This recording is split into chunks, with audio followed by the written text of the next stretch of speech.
One thing that comes up very frequently on listing a home is the unpleasant topic of odors.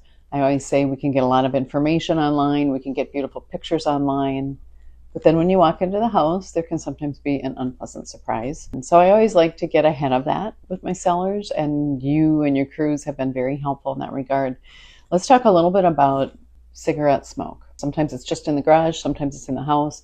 How do you best address that? We've got to come out to the site and really assess how heavy of a situation is it. Did they do it in the entire house and they've been heavy smoker for decades, which is a totally different situation versus light smoking or the smoking in the garage. We've had times where we've had to come in and absolutely wipe down every wall in the house, every fixture, to make sure we don't have that nicotine on there. And even it's gotten to the point where you have to use an oiled shellac.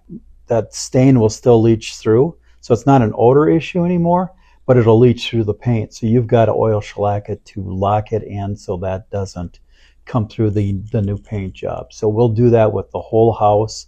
In our process is wiping down the entire house, cabinets.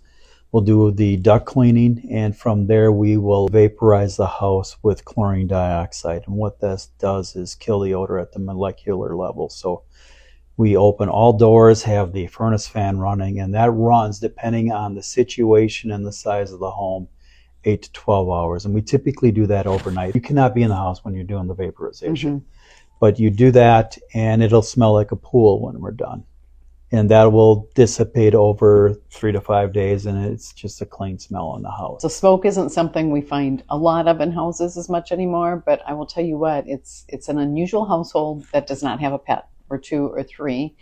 Let's talk about cats and dogs and the odors that are sometimes left behind, and how do we address those so they're not offensive to someone coming in with maybe young children or maybe their own pets. If it's just a typical pet smell in the house, that we can take care of fairly easily. You know, you could have a good carpet cleaning and then vaporize the house as well, and you can get rid of it. Then if you have a urine issue, the whole thing with getting rid of odor is eliminating the source. So you can say, oh, they happened to do it over an area on the carpet and it got into the wood subfloor.